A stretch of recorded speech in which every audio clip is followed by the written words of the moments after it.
Hello दोस्तों, मैं सुशील गुप्ता आप सभी का प्रैक्टिस मॉक के इस प्लेटफॉर्म पे स्वागत करता हूं।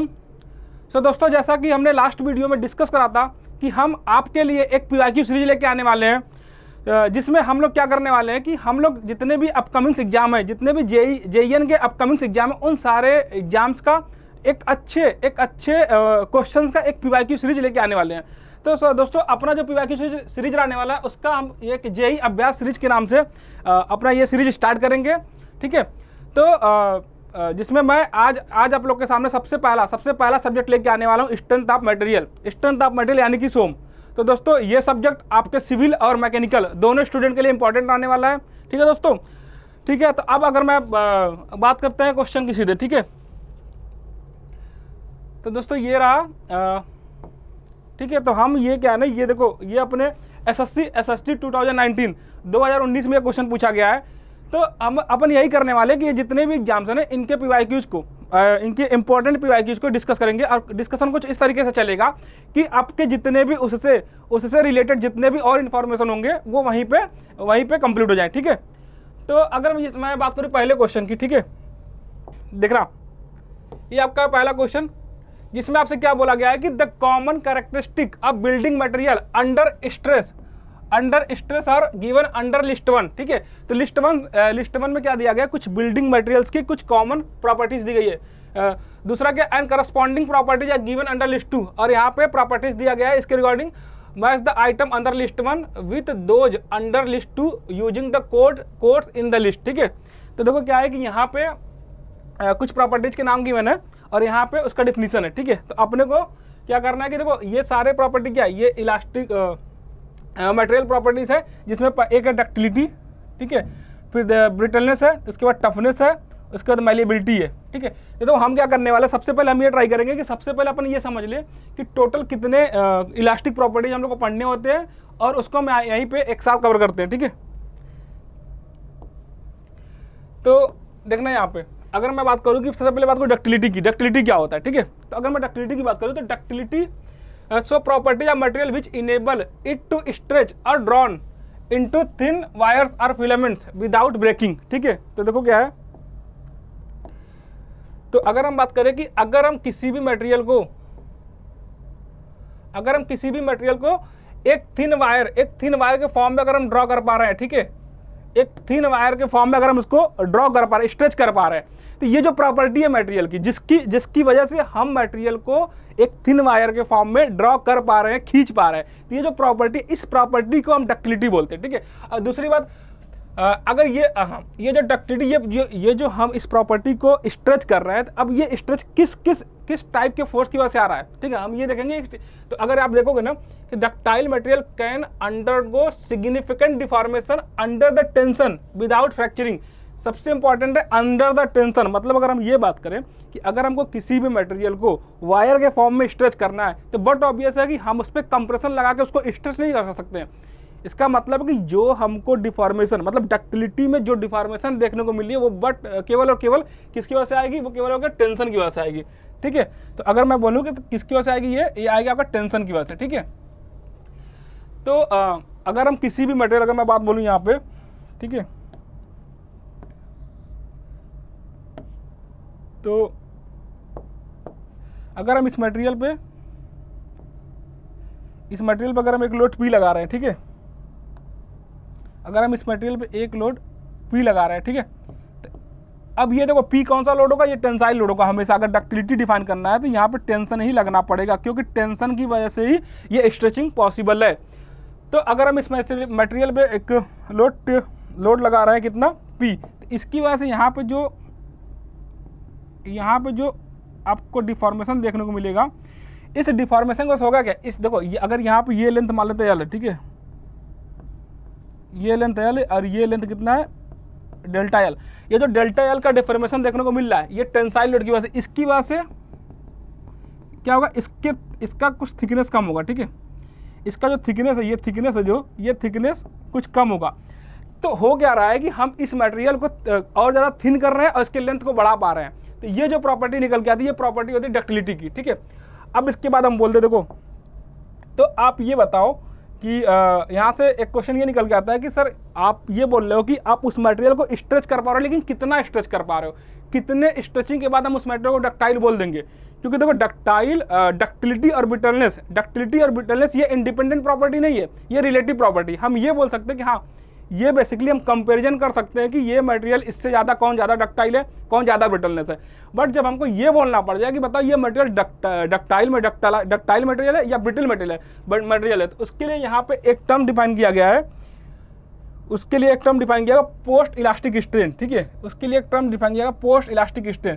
तो आपको ये पता होना चाहिए कि अगर मटेरियल में post elastic strain greater than 5% आ रहा है। अब पोस्ट इलास्टिक स्ट्रेन क्या है, तो अगर मैं बोलूँ पोस्ट इलास्टिक स्ट्रेन के बारे में, तो आपका ये बेसिकली प्लास्टिक स्ट्रेन बोल सकते हो आप इसको। प्लास्टिक स्ट्रेन का मतलब क्या होगा कि ऐसा स्ट्रेन, देखो दो, एक तो होता है इलास्टिक स्ट्रेन, एक होता है प्लास्टिक स्ट्रेन। इलास्टिक स्ट्रेन और प्लास्टिक स्ट्रेन में क्या डिफरेंस है, तो इलास्टिक स्ट्रेन क्या है कि अगर हम लोड को रिमूव करने के बाद, ठीक है, लोड रिमूव करने के बाद अगर वो स्ट्रेन वापस से खत्म हो जाए, मतलब डिमिनिश हो जा रहा है, ठीक है, मतलब स्ट्रेन, अब कोई स्ट्रेन एग्जिस्ट नहीं कर रहा है, तो ऐसे स्ट्रेन को इलास्टिक स्ट्रेन बोलते हैं। और ऐसे स्ट्रेन मतलब अगर हम लोड रिमूव कर दिए उसके बाद भी आपको वहाँ पे कुछ डिफॉर्मेशन, कुछ स्ट्रेन देखने को मिल रहा है, तो ऐसे स्ट्रेन को हम बोल देंगे प्लास्टिक स्ट्रेन। तो plastic strain exist after removal of load. ठीक है, मतलब अगर आप लोड रिमूव कर रहे हो उसके बाद भी आपको वहाँ पे कोई स्ट्रेन देखने को मिल रहा है, तो उस स्ट्रेन को हम प्लास्टिक स्ट्रेन बोलते हैं, पहली बात। ठीक है, अब अगर हम बात बोले कि अगर इस प्लास्टिक स्ट्रेन की वैल्यू 5% से ज़्यादा निकल के आती, अगर इस प्लास्टिक स्ट्रेन की वैल्यू आपको 5% से ज़्यादा देखने को मिल रही है, तो मटेरियल को हम बोलेंगे ये डक्टाइल मटेरियल है। अगर आपको प्लास्टिक स्ट्रेन देखने को मिल रहा है, ठीक है, पोस्ट इलास्टिक स्ट्रेन देखने को मिल रहा है, बट उसकी वैल्यू 5% से कम है, तो भी हम मटेरियल को ब्रिटल बोलेंगे। ठीक है, तो हम उस टाइम पे मटेरियल को ब्रिटल बोलेंगे। अब अगर हम लास्ट में डिस्कस करें कि प्लेटिनम, ठीक है, प्लेटिनम ये बहुत इंपॉर्टेंट है, इससे क्वेश्चन पूछा गया है अदर एग्जाम्स में कि प्लेटिनम कौन सा मटेरियल है, या ये बोला जाए कि सबसे डक्टाइल मटेरियल कौन सा है, सबसे ज़्यादा डक्टाइल मटेरियल कौन सा है। तो ये देखा गया कि प्लेटिनम जो है वो आपका सबसे ज़्यादा डक्टाइल मटेरियल निकल के आता है। ठीक है, तो प्लेटिनम की डक्टिलिटी बाकी किसी भी मटेरियल से ज़्यादा है। ठीक है, तो हम यहाँ से हमको इतनी बात समझ में आया कि पहला तो डिफिनीशन हो गया, क्या डिफिनीशन क्या है, दूसरा डक्टाइल, ये जो डिफॉर्मेशन डक्टिलिटी में देखने को मिलता है वो टेंशन के अंदर मिलता है, तीसरा post elastic strain greater than 5% होता है, चौथा ये platinum is most ductile material, मतलब प्लेटिनम की डक्टिलिटी सबसे ज़्यादा निकल के आती है। ठीक है, अब इसके बाद अगर हम बोलें, ये तो गया डक्टिलिटी की बात, अब हम बात करते हैं ब्रिटलनेस की, कि ब्रिटलनेस क्या होता है।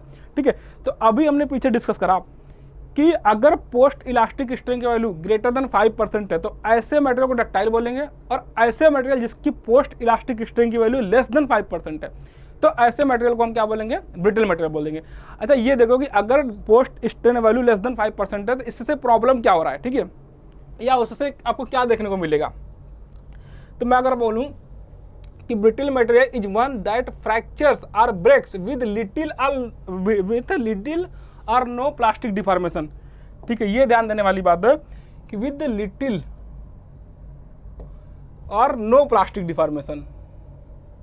ठीक है दोस्तों, अगर हम बोलें कि मतलब कि आपको कोई प्लास्टिक डिफॉर्मेशन नहीं देखने को मिल रहा है, या तो हम मोर स्पेसिफिक बोल रहे कि प्लास्टिक डिफॉर्मेशन, प्लास्टिक स्ट्रेन की वैल्यू लेस देन 5% आ रहा है, तो ऐसे मटेरियल को हम ब्रिटल मटेरियल बोलेंगे। ठीक है, तो इससे देखो होता क्या है कि अगर कोई भी देखो, हम अपने डिजाइनिंग के पर्पस से हम अपने स्ट्रक्चर में मोस्ट ऑफ द टाइम कौन से मटेरियल यूज करते हैं, माइल्ड स्टील। क्योंकि अगर आपको प्लास्टिक डिफॉर्मेशन नहीं मिलेगा ना, तो क्या होगा कि मटेरियल सडन ब्रेक कर जाएगा, मतलब ऐसे लगेगा कि एक लोड आया, उस लोड पे मटेरियल ब्रेक कर गया, आपको प्रायर कोई वार्निंग नहीं देगा। बट अगर आपका डक्टाइल मटेरियल होगा, अगर आपके पास डक्टाइल मटेरियल होगा, तो उसमें आपको क्या देखने को मिलेगा, उसमें आपको एक प्लास्टिक डिफॉर्मेशन देखने को मिलेगा। और जब आपको प्लास्टिक डिफॉर्मेशन देखने को मिलेगा तो आपको ये पता चल जाएगा कि अब ये लोड की वैल्यू इतना ज़्यादा हो रही है कि इसमें डिफॉर्मेशन, मतलब इसकी इल्डिंग, अगर हम डिफॉर्मेशन को बात बोलें तो ये जो प्लास्टिक डिफॉर्मेशन अकर करता है एक पर्टिकुलर स्ट्रेस वैल्यू के बाद अकर करता है, और उस स्ट्रेस की वैल्यू को हम बोलते हैं यील्ड स्ट्रेस। ठीक है, इसका मतलब ये समझ में आ गया कि अगर प्लास्टिक डिफॉर्मेशन स्टार्ट हो चुका है, अगर आपको एक अच्छा खासा प्लास्टिक डिफॉर्मेशन देखने को मिल रहा है, इसका मतलब आपको ये समझ में आ जाना चाहिए कि इसके स्ट्रेस की वैल्यू इसके इल डिस्टेंस से ज़्यादा हो जा रही है। अगर स्ट्रेस की वैल्यू इल डिस्टेंस से ज़्यादा हो रही है तो आपको एक प्रायर वार्निंग मिल जाएगा कि भाई अब इसकी वैल्यू स्ट्रेस की वैल्यू इल डिस्टेंस से ज़्यादा है, तो अब ये मटेरियल फेल कर सकता है। अगर ये मटेरियल फेल कर सकता है तो आपको थोड़ा सा प्रायर आइडिया मिल जाएगा कि हाँ ये मटेरियल फेल करने वाला। बस ब्रिटल में क्या होगा, ब्रिटल में आपको प्लास्टिक डिफॉर्मेशन देखने को नहीं मिलेगा, तो ये मटेरियल सडन ब्रेक करेगा। तो इसका फ्रैक्चर से पहले यहाँ पे कोई प्लास्टिक डिफॉर्मेशन देखने को नहीं मिलेगा। ठीक है, अब हम बात करते हैं दूसरा पॉइंट, कि दूसरा पॉइंट क्या है, इट हैज लो टफनेस।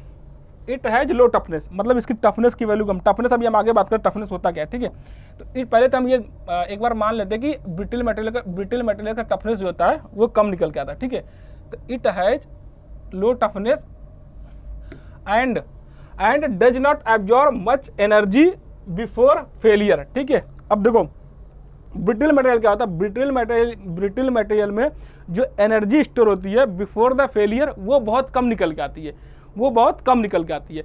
और ये जो strain energy in the material, ये जो स्ट्रेन एनर्जी मटेरियल में स्टोर होती है, इस प्रॉपर्टी को हम टफनेस बोलते हैं और कभी कभी रेजिलियंस बोलते हैं। तो अभी हम उसकी बात आगे करते हैं कि टफनेस क्या होता है और रेजिलियंस क्या होता है। बट अभी के लिए हम ये मान के चलते हैं कि एक बार देख लेते हैं कि जो ब्रिटल मटेरियल की टफनेस की वैल्यू जो निकल के आती है, कम निकल के आती है। वो क्यों निकल के आती है उस बात को भी हम आगे ग्राफ से भी समझा देंगे। बट अभी के लिए ये मान के हैं कि टफनेस इसका कम होता है and does not absorb much energy before the failure. वो टफनेस की प्रॉपर्टी है कि जो एनर्जी अब्जॉर्ब होती है उस अब्जॉर्ब एनर्जी को ही टफनेस बोलते हैं। तो यहाँ पे अगर टफनेस कम है तो बट ऑब्वियसली कि अब्जॉर्ब एनर्जी भी यहाँ पे कम निकल के आती है फेलियर से पहले।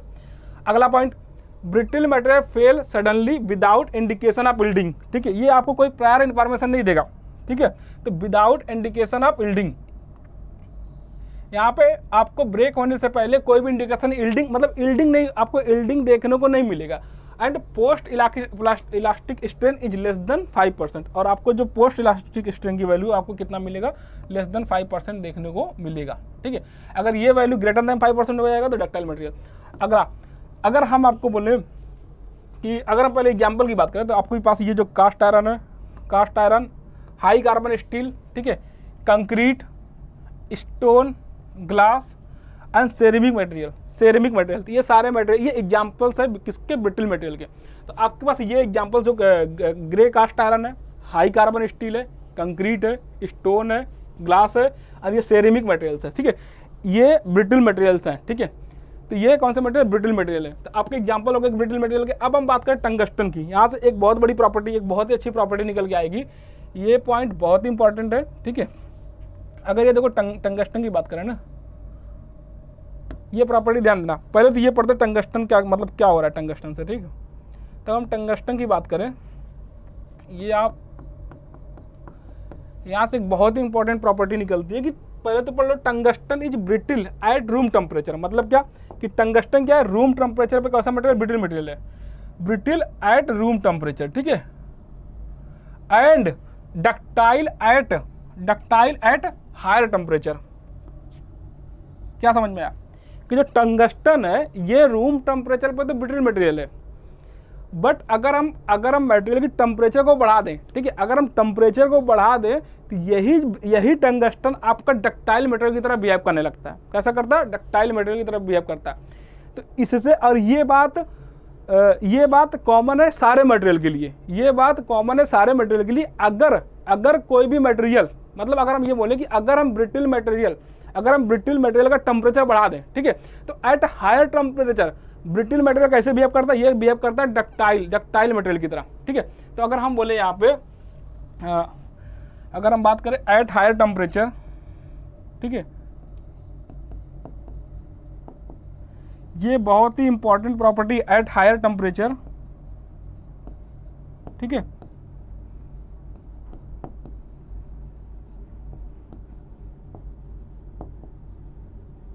Brittle material act as ductile material. ठीक है, and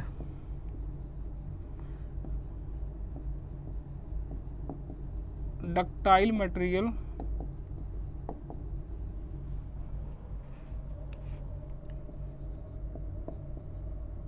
ductile material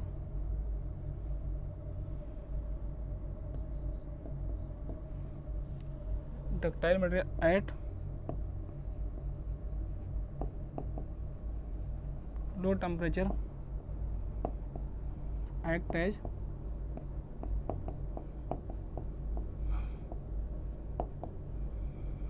brittle material. ठीक है भाई, इस बात को आप अच्छे से नोट कर लो कि अगर कोई भी ब्रिटल मटेरियल है, ठीक है, अगर हम ब्रिटल मटेरियल का टेम्परेचर कम करते हैं, बहुत कम टेम्परेचर पे जाके अगर हम ब्रिटल मटेरियल को ऑब्जर्व करेंगे, तो कम टेम्परेचर पे अगर हम ब्रिटल मटेरियल को ऑब्जर्व करेंगे तो ब्रिटल की तरह कम टेम्परेचर पे, अगर हम डक्टाइल मटेरियल को कम टेम्परेचर पे ऑब्जर्व करेंगे तो ब्रिटल की तरह बिहेव करेगा, और अगर हम ब्रिटल मटेरियल को हायर टेम्परेचर पे ऑब्जर्व करें तो डक्टाइल मटेरियल की तरह बिहेव करेगा। ठीक है, सिंपल।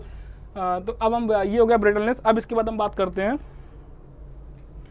टफनेस क्या है। ठीक है, अभी हमने बोला था कि ब्रिटल मटेरियल की जो टफनेस निकल के आती है, वो कम निकल के आती है, बट ये बात यूनिवर्सल ट्रुथ नहीं है, ये हमेशा सही नहीं है, कहीं कहीं पे ये गलत भी होगा। ठीक है, देखो सबसे यहाँ पे हम एक बात बताएं, आप किसी भी प्रॉपर्टी को डायरेक्टली किसी दूसरे प्रॉपर्टी से लिंक नहीं कर सकते हो। ठीक है, जैसे अगर मैं बात बोलूँ कि ब्रिटल मटेरियल में जनरली टफनेस की वैल्यू कम निकल के आती है डक्टाइल के रिस्पेक्ट में, बट ये स्टेटमेंट ऑलवेज ट्रू नहीं। अभी हम आपको एक एग्जाम्पल खुद यहाँ पे दिखा देंगे। ठीक है, अब सबसे पहले टफनेस पढ़े थे। टफनेस क्या है? So it is mechanical property that represents the amount of energy a material can absorb before fracturing under gradual increasing tensile load। ठीक है, तो सबसे पहले क्या है? यह है एनर्जी। ठीक है, ये क्या है? ये एनर्जी है। सबसे पहले अगर बात बोले तो ये क्या है? So this is the amount of energy which store before fracture. किसके पहले? Before fracture. मतलब हम ये बोले कि फ्रैक्चर से पहले मटेरियल में जो टोटल एनर्जी स्टोर हो रहा है, इस जो प्रॉपर्टी को हम क्या बोलते हैं? टफनेस। तो अगर हम इस बात को भी थोड़ा सा देखना, अगर मैं एक बात बताऊं कि एक मैं माइल्ड स्टील का, अभी हम इसके आगे बात करेंगे कि ये माइल्ड स्टील का स्ट्रेस स्ट्रेन कर्व कैसे ड्रा हो रहा है, बट अभी के लिए मैं मान के चल रहा हूँ कि आपको पता है कि इसका स्ट्रेस स्ट्रेन कर्व। ठीक है, तो अगर हम बताएं यहाँ पे माइल्ड स्टील का स्ट्रेस स्ट्रेन कर्व हम ड्रा करते हैं। ठीक है, अभी इस पे क्वेश्चंस आगे आएगा माइल्ड स्टील के स्ट्रेस स्ट्रेन कर्व पे, बट अभी के लिए हम थोड़ी प्रॉपर्टी समझने के लिए एक रेफरेंस लेते हैं माइल्ड स्टील का, जिसमें हम समझेंगे कि टफनेस क्या है और बाकी और अदर प्रॉपर्टी क्या है, जैसे रेजिलियंस क्या है या मॉडुलस ऑफ टफनेस क्या है। तो देखना सबसे पहले अगर मैं बोलूँ तो ये यहाँ तक तो प्रोफेशनल लिमिट तक प्रोफेशनल लिमिट तक स्ट्रेट लाइन। ठीक है, अब इसके बाद आपको देखने को मिलेगा, इसके बाद थोड़ा सा आगे आप जाओगे तो इलास्टिक लिमिट। ठीक है, फिर यील्ड स्ट्रेस, अपर यील्ड स्ट्रेस, फिर लोअर यील्ड स्ट्रेस। ठीक है, इसके बाद आपको मिलेगा यील्ड प्लेटू, इसके बाद आपको मिलेगा यील्ड प्लेटू। ठीक है, इसके बाद आपको मिलेगा स्ट्रेन हार्डनिंग, देन आपको मिलेगा नेकिंग। ठीक है, तो ये तो आपका हो गया, ये मैं मान के चलता हूँ आपको अभी के लिए पता है, बट इसको मैं आगे भी डिस्कस कर लूँगा। तो ये आपका ये आपका स्ट्रेस वर्सेज स्ट्रेन कर्व है। ठीक है,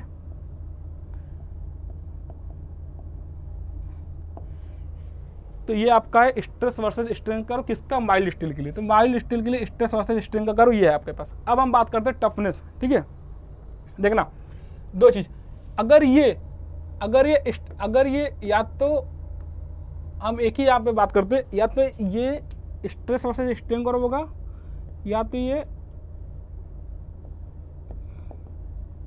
ठीक है, या तो ये बोल दो कि लोड वर्सेज डिफ्लेक्शन कर्व है। ठीक है, अगर ये लोड वर्सेज डिफ्लेक्शन कर्व होगा तो क्या होगा, और अगर ये स्ट्रेस वर्सेज स्ट्रेन कर्व होगा तो क्या होने वाला है। ठीक है, तो सबसे पहले हम बात करें टफनेस की। तो टफनेस है क्या?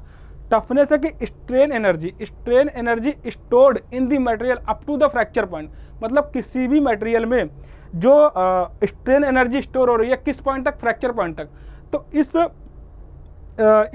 जो प्रॉपर्टी को हम क्या बोलते हैं? टफनेस बोलते हैं। ठीक है, तो अभी हम अगर टफनेस की बात करें तो टफनेस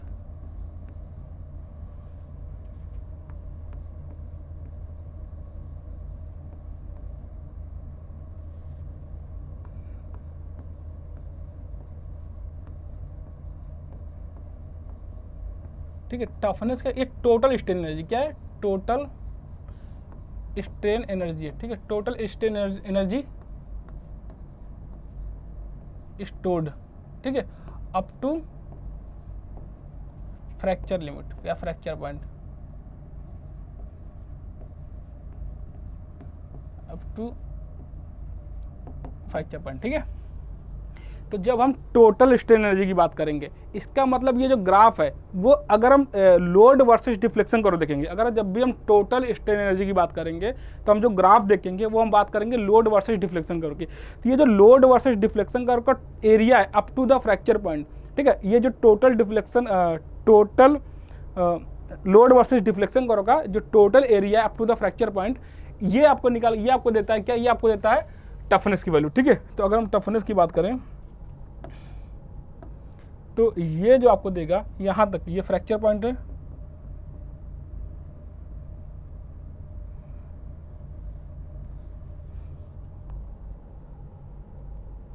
ठीक है, ये आपका फ्रैक्चर पॉइंट है। तो ये जो आपको टोटल एरिया निकाल के दे रहा है, ये टोटल एरिया, ठीक है, ये जो आपको टोटल एरिया निकाल के दे रहा है,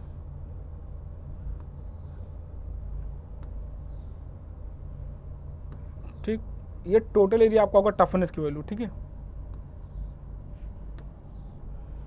ये टोटल एरिया आपको होगा टफनेस निकाल के, ठीक है। अगर हम बोलें total area, area of load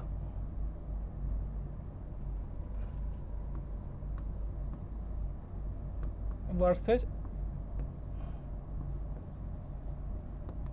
deflection करो, ठीक है। यहीं पे अगर हम बात करेंगे, अगर हम इसकी बात करेंगे, इसका स्ट्रेस वर्सेस स्ट्रेन कर्व का, ठीक है। अगर हम स्ट्रेस वर्सेस स्ट्रेन कर्व को लें, अगर हम यहाँ पे कंसीडर करें स्ट्रेस वर्सेस स्ट्रेन कर्व को, तो ये जो हमने ये जो टोटल एरिया बता रहे हैं, इस यही टोटल एरिया अगर हम स्ट्रेस वर्सेस स्ट्रेन कर्व की बात करें तो ये आपको निकाल के देता है मॉडुलस ऑफ टफनेस, ठीक है। ये आपको देगा, अगर हम स्ट्रेस वर्सेस स्ट्रेन कर्व की अगर हम एरिया की बात करें तो ये आपको देगा मॉडुलस ऑफ टफनेस, ठीक है। ये क्या देगा, मॉडुलस ऑफ टफनेस। तो देखो अगला पॉइंट क्या है यहाँ पे कि ये तो हो गया कि before fracturing under the gradual increasing load, ठीक है। दूसरा, this property is highly desirable for the component that experiences the cycle and sudden loading, ठीक है। कौन सी लोडिंग है ये आपकी है, कौन सी लोडिंग, साइकिल एंड सडन, मतलब इंपैक्ट लोडिंग की बात करें बेसिकली। अगर हम बात करें इंपैक्ट लोडिंग की, तो अगर हम बात करें इंपैक्ट लोडिंग की, तो ये जो प्रॉपर्टी आता है ये इंपैक्ट लोडिंग के लिए ये इंपैक्ट लोडिंग के लिए ट्रू है, ठीक है। मतलब हम ये भी बोल सकते हैं कि अगर देखो, अगर हम बोले कि जो इंपैक्ट लोडिंग के अगेंस्ट जो रेजिस्टेंस प्रोवाइड करता है, इस प्रॉपर्टी को हम क्या बोलते हैं, दैट मीन्स अगर हम बोले resistance against the impact loading, ये जो प्रॉपर्टी है ये आपका है टफनेस के अंदर। मतलब हम ये टफनेस की जो हम बात करते हैं वो हमेशा इंपैक्ट लोडिंग के अंदर, ना कि स्टैटिक लोडिंग के अंदर बात नहीं करते टफनेस के अंदर। स्टैटिक लोडिंग के अंदर अपनी बात हम करते हैं स्ट्रेंथ की, बट अगर हम बोलते टफनेस तो टफनेस की स्टडी हम करते हैं किसके लिए, इंपैक्ट लोडिंग के लिए, ठीक है। अब आप देखना कि the modulus of toughness represents the entire area under the stress strain diagram, ठीक है। अब देखो क्या है कि हमने बोला था कि लोड वर्सेस डिफ्लेक्शन कर्व का जो इंटायर एरिया होता है वो आपको निकाल देता है टफनेस की वैल्यू, ठीक है। बट मॉडुलस ऑफ टफनेस क्या होता है, तो अगर हम बोले modulus of toughness, toughness per unit volume, toughness per unit volume को ही बोलते हैं मॉडुलस ऑफ टफनेस। लेकिन एक बात, अगर कहीं पे भी मॉडुलस टर्म यूज हो गया, अगर कहीं पे भी मॉडुलस टर्म अगर यूज हो रहा है तो मॉडुलस का मतलब ही है कि पर यूनिट एरिया, ठीक है। अगर मॉडुलस का मतलब क्या, मॉडुलस का मतलब है कि पर यूनिट एरिया। जैसे अगर हम यहाँ पे बोल रहे हैं कि द मॉडुलस ऑफ टफनेस, इसका मतलब क्या हो गया कि टफनेस पर यूनिट एरिया। और हमने पहले बताया कि टफनेस क्या, टफनेस है लोड वर्सेस डिफ्लेक्शन कर्व का। एक बात समझना, जब भी हम यहाँ पे अगर हम आपको एक बात बोलें कि जब भी हम आपको लोड वर्सेस डिफ्लेक्शन कर्व बोल रहे हैं, ठीक है, जब भी हम आपको लोड वर्सेस डिफ्लेक्शन कर्व बोल रहे हैं, तो अगर हम बोले लोड वर्सेस डिफ्लेक्शन कर्व, ठीक है, ये आपको लोड वर्सेस डिफ्लेक्शन कर्व, और हम एक कर्व लेते हैं स्ट्रेस वर्सेस स्ट्रेन का, ठीक है, स्ट्रेस वर्सेस स्ट्रेन का। तो अगर यहाँ पे लोड हम एल लेते हैं, अगर हम यहाँ पे लोड एल लेते हैं और यहाँ पे डिफॉर्मेशन डेल्टा लेते हैं, ठीक है।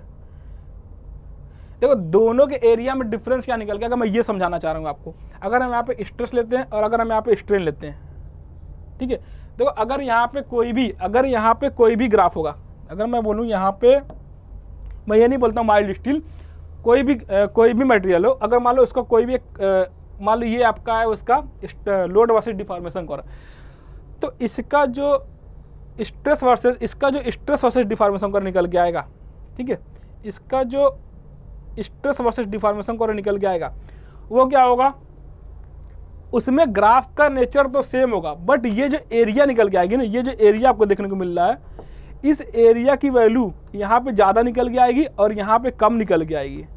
और कितना कम निकल के आएगी ये भी आपको पहले से पता होना चाहिए। जैसे अगर मैं मान लूँ कि इस एरिया, अब हमको नहीं पता ये कौन सा डायग्राम बन रहा है, बट अगर इस एरिया की बात करें तो ये एरिया आपका निकल के आएगा कुछ के समथिंग के, कोई कांस्टेंट के इंटू एल इंटू डेल्टा, ठीक है, एल इंटू डेल्टा। मतलब अगर मैं एक बात बोलूँ कि इसका जो एरिया होगा ये प्रोपोर्शनल होगा किसके, एल इंटू डेल्टा के प्रोडक्ट के बराबर, ठीक है, ये इसके प्रोपोर्शनल होगा, ठीक है, ये जो एरिया होगा ये एल इंटू डेल्टा के प्रोपोर्शनल होगा।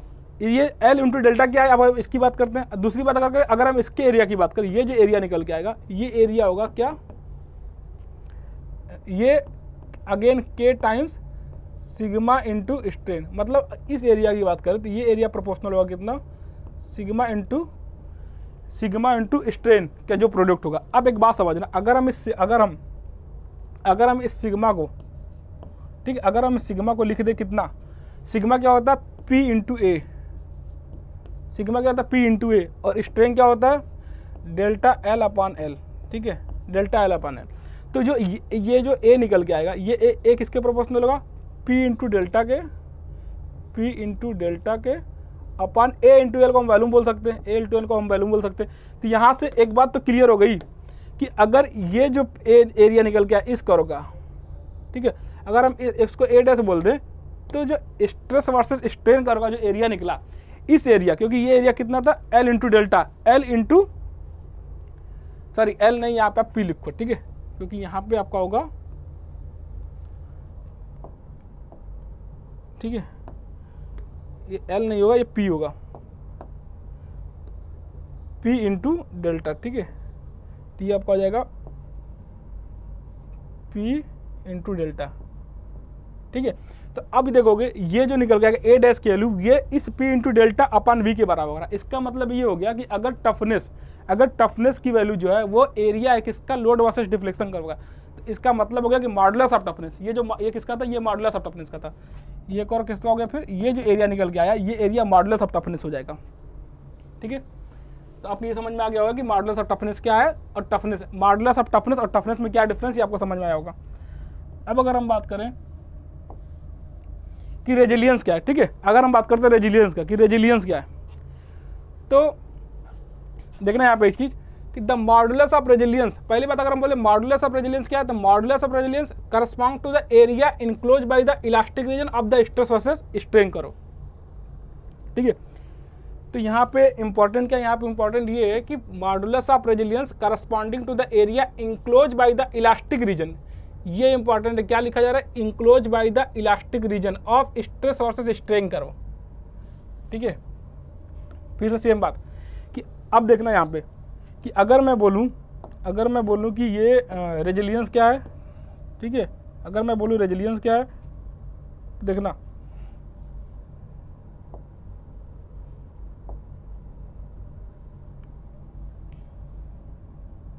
ठीक है। वापस हम अपने रेफरेंस के लिए लेते हैं, अगर हम रेफरेंस के लिए ले लेते हैं वापस से माइल्ड स्टील का स्ट्रेस वर्सेस स्ट्रेन कर्व, ठीक है। तो पहले तो प्रोपोर्शनल लिमिट, ठीक है, then elastic limit, then upper end point, then lower end point, then upper yield lower yield, ठीक है। अब इसके बाद क्या होगा, अब इसके बाद हम ले लेते हैं इल्ड प्लेटू, जहाँ पे आपको प्लास्टिक डिफॉर्मेशन देखने को मिलेगा, then strain hardening and then necking, ठीक है। अब अगर हम बात कर लीजिए, अगर हम यहाँ पे स्ट्रेस लेते हैं, ठीक है, स्ट्रेस वर्सेज स्ट्रेन करो, ठीक है, अगर हम बात कर लें यहाँ पर अगर हम स्ट्रेस लेते हैं, स्ट्रेस वर्सेज स्ट्रेन करो, तो हमने बोला कि ये अगर फ्रैक्चर पॉइंट तक के टोटल एरिया को हमने पीछे डिस्कस करा वो टफनेस होता है। बट अगर हम ये बोले कि इलास्टिक लिमिट, तो इलास्टिक लिमिट कौन सा होगा, अगर हम इस यहाँ तक मान लेते हैं ये प्रोपोर्शनल लिमिट है, ठीक है, और ये आपका जस्ट थोड़ा सा आगे प्लास्टिक इलास्टिक लिमिट है, ठीक है।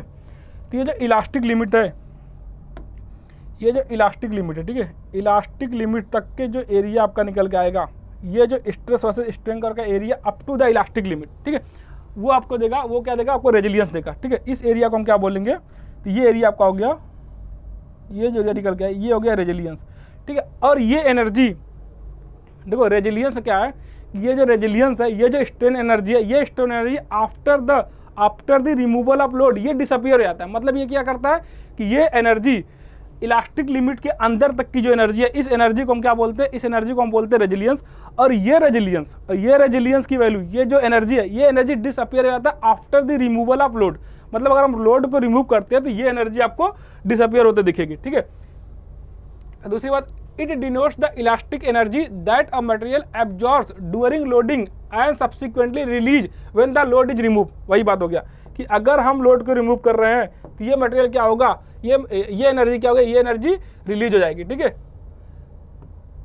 ये एनर्जी क्या होगी, ये एनर्जी रिलीज हो जाएगी, ठीक है। तो ये बात देखना। अच्छा, ये तो बात हुआ कि मॉडुलस ऑफ रेजिलियंस, जिस तरीके से हमने टफनेस में बोला कि जो टफनेस पर यूनिट वॉल्यूम को हम बोलते हैं modulus of toughness, same story यहाँ पे भी है कि रेजिलियंस क्या है, energy stored in the material up to the elastic limit in load versus deflection curve. जो लोड वर्सेस डिफ्लेक्शन कर्व का एरिया है up to the elastic limit तक का, up to the elastic limit का, वो आपको निकाल के देगा रेजिलियंस की value. But modulus of resilience क्या होता है, तो अगेन मॉडुलस ऑफ रेजिलियंस होता है कि रेजिलियंस पर यूनिट वॉल्यूम, ठीक है। मॉडुलस का टर्म अगर मॉडुलस आ गया, इसका मतलब होगा कि रेजिलियंस पर यूनिट वॉल्यूम, ठीक है। अब समझना प्रूफ रेजिलियंस क्या है। एक तो हो गया रेजिलियंस, ठीक है। अब हम बात करते हैं कि प्रूफ रेजिलियंस क्या होता है, ठीक है। तो प्रूफ रेजिलियंस देखो क्या होता है कि अगर हम बात करें ये जो लोड वर्सेस डिफ्लेक्शन करके टोटल एरिया, मतलब अगर देखो दो चीज़ें यहाँ पे अगर हम बोले तो एक तो हो गया आपका, ठीक है, यहीं पे पीछे की ग्राफ में समझते हैं कि अगर मान लो कि ये लोड वर्सेस डिफ्लेक्शन कर्व हुआ, क्या हुआ, अगर ये load P versus deflection curve हुआ, ठीक है, तो अगर ये load P versus deflection curve हुआ तो इसका जो एरिया है कहाँ तक का, इलास्टिक लिमिट तक का, ये जो एरिया है, ठीक है। तो जब ये एरिया है, अगर मान लो ये लोड वर्सेज डिफ्लेक्शन कर्व है, इसका area up to the elastic limit तक का, तो ये टोटल एरिया, अगर हम टोटल एरिया की बात करें, ठीक है, अप टू इलास्टिक लिमिट तक का टोटल एरिया, ये आपको आता है प्रूफ रेजिलियंस, ठीक है। इस वैल्यू को हम बोलते हैं प्रूफ रेजिलियंस, ठीक है। जो टोटल एरिया होता है up to the elastic limit, ये जो वैल्यू निकाल देती है, ये होता है प्रूफ रेजिलियंस। अगर हम टोटल मैक्सिमम तक ना पहुंचे, इसके अंदर रात किसी एरिया की बात करें, ठीक है, इसके अंदर मतलब इस पॉइंट तक कितना, इस पॉइंट तक जो एनर्जी स्टोर हुआ, तो इस एनर्जी को हम बोलेंगे रेजिलियंस। मतलब रेजिलियंस की मैक्सिमम वैल्यू को हम बोल देते हैं प्रूफ रेजिलियंस, ठीक है। तो proof resilience is the area of the load versus deflection curve, ठीक है। तो ये लोड वर्सेस डिफ्लेक्शन कर्व का एरिया होता है, ठीक है। तो ये तो हो गया रेजिलियंस, ठीक है। बाकी हाँ, अब एक और प्रॉपर्टी जो चौथा ऑप्शन, वहाँ पे डी ऑप्शन था, वहाँ पे ये था मैलेबिलिटी क्या होता है, ठीक है। हमने डक्टिलिटी पढ़ा कि डक्टिलिटी क्या प्रॉपर्टी है कि हम किसी भी मटेरियल को एक थिन वायर में कन्वर्ट कर पा रहे हैं। सेम स्टोरी अगर हम मैलेबिलिटी की बात हो तो मैलेबिलिटी क्या होता है कि किसी भी मटेरियल को हम एक थिन सीट के रूप में कन्वर्ट कर पा रहे हैं। तो अगर हमने देखा कि मटेरियल को जब वायर में कन्वर्ट करना था तो हमको एक टेंसाइल फोर्स लगाना था, लेकिन जब हम मटेरियल को एक थिन सीट में कन्वर्ट करना है तो हमको उस पर कहीं ना कहीं कंप्रेसिव फोर्स लगाना पड़ेगा, ठीक है, उस पर कंप्रेसिव फोर्स लगाना पड़ेगा। तो मैलेबिलिटी पढ़ना क्या, property of material that allows it to be deform or shaped under compressive force, किसके under, under the compressive force, ठीक है। वहाँ पे टेंसाइल फोर्स था, यहाँ पे कंप्रेसिव फोर्स है। सच एज हैमरिंग और रोलिंग, या तो आप हैमरिंग कर लो या तो आप रोलिंग कर लो, ठीक है। सच एज हैमरिंग और रोलिंग विदाउट ब्रेकिंग और फ्रैक्चर, मतलब फ्रैक्चर होने से पहले तक अगर हम उस पर कंप्रेसिव फोर्स अप्लाई करके अगर हम मटेरियल को एक थिन सीट में कन्वर्ट कर पा रहे हैं, थिन शीट में कन्वर्ट कर पा रहे हैं। ये जो प्रॉपर्टी है जिसकी वजह से हम इसको थिन शीट में कन्वर्ट कर पा रहे हैं, इस प्रॉपर्टी को हम बोलते हैं मैलेबिलिटी। ठीक है, अब देखो जैसे हमने बात की कि प्लेटिनम क्या है, सबसे ज़्यादा डक्टाइल मटेरियल है। ठीक है, प्लेटिनम क्या है, सबसे ज़्यादा डक्टाइल मटेरियल। तो उसी तरीके से अगर हम बात बोले कि गोल्ड की, ठीक है, गोल्ड क्या है, gold is the most malleable material. तो सबसे ज़्यादा डक्टाइल मटेरियल कौन सा है, तो प्लेटिनम है, और सबसे ज़्यादा मैलेबल मटेरियल कौन सा है, तो गोल्ड है। ठीक है, दूसरा क्या, malleable material can be flattened or molded into the thin sheet or plate. वही सेम स्टोरी कि हम उसको क्या कर पा रहे हैं, उसको थिन शीट में कन्वर्ट कर पा रहे हैं। ठीक है, और lead is highly malleable but has low ductility. ठीक है, हमने क्या बोला, हम ये बोल रहे हैं कि ये जरूरी नहीं है, ये जरूरी नहीं कि जो मटेरियल ज़्यादा डक्टाइल हो वो मटेरियल ज़्यादा मैलेबल हो, ये जरूरी नहीं है, ये यूनिवर्सल ट्रूथ है ही नहीं। ऐसा हो सकता है कि कोई मटेरियल ऐसा हो जिसकी डक्टिलिटी ज़्यादा हो बट उसका मैलेबिलिटी कम हो, या ऐसा भी हो सकता है कि उसकी मैलेबिलिटी ज़्यादा हो बट डक्टिलिटी कम हो। तो हम ये कभी नहीं बोलेंगे कि हम ये कभी नहीं बोलेंगे कि जिसकी डक्टिलिटी ज़्यादा है दैट मीन्स उसकी मैलेबिलिटी ज़्यादा, ये हम नहीं बोलेंगे, ये यूनिवर्सल ट्रूथ नहीं है। तो है क्या, तो बात ये है कि जैसे हम लेड का एग्जाम्पल लें तो लेड क्या है, लेड हाईली मैलेबल तो है, लेड हाईली मैलेबल तो है बट लेड डक्टाइल मटेरियल नहीं है। ठीक है, उसी तरीके से जैसे हमने बात बोला था कि क्या ये जरूरी है क्या कि जिसका ब्रिटलनेस ज़्यादा होगा उसका टफनेस कम होगा, उसकी भी बात हम अभी थोड़ी देर बाद बात करेंगे कि ये भी नहीं जरूरी कि जो मटेरियल ज़्यादा ब्रिटल होगा उसकी टफनेस कम होगा, या जो मटेरियल ज़्यादा डक्टाइल होगा उसका टफनेस ज़्यादा होगा। तो हम एक प्रॉपर्टी को दूसरे प्रॉपर्टी से लिंक नहीं करेंगे। हाँ, बट जनरल कंडीशन में हम कुछ बात लेके चलेंगे, जैसे ब्रिटल मटेरियल है तो ब्रिटल मटेरियल की टफनेस जनरली कम निकल के आती है, बट ऐसा भी मटेरियल हो सकता है कि जो ब्रिटल तो हो बट साथ साथ में टफ भी हो। ठीक है, तो अब हम आते सीधे अपने क्वेश्चंस पे। तो देखो अपना पहला क्वेश्चन क्या है, देखो यहाँ पे ये चार प्रॉपर्टी हमने यहाँ पे तो बस देखना, यहाँ पे तो बस ये गिवन था कि ये प्रॉपर्टी है और ये उसका डिफिनीशन है। ठीक है, बट हमने डक्टिलिटी, ब्रिटलनेस, टफनेस और मैलेबिलिटी, इन चारों को हम अच्छे से कवर कर लिए। अब इससे रिलेटेड जितने भी क्वेश्चंस बनेंगे आपको यहीं से बन जाएंगे। आप इस बार आप इस पीडीएफ को एक बार चेक करना, तो देखना डक्टिलिटी क्या है। तो अगर हम बात करें ए की, ठीक है,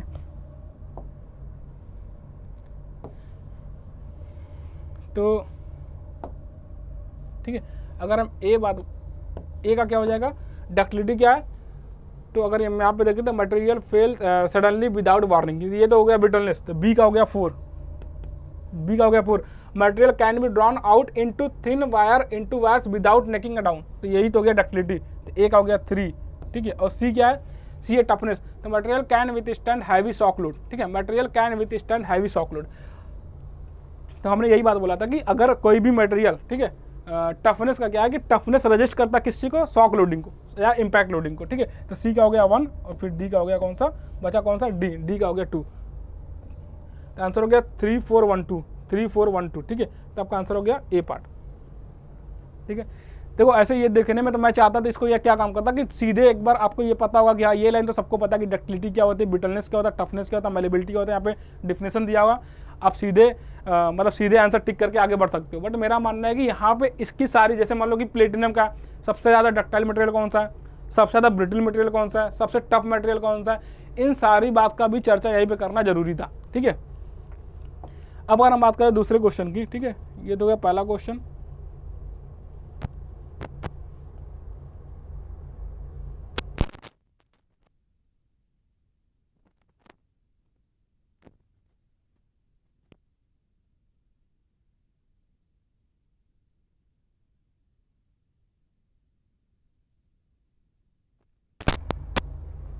ठीक है, ये दूसरा क्वेश्चन। तो दूसरा क्वेश्चन क्या है, प्लास्टिक मेंबर।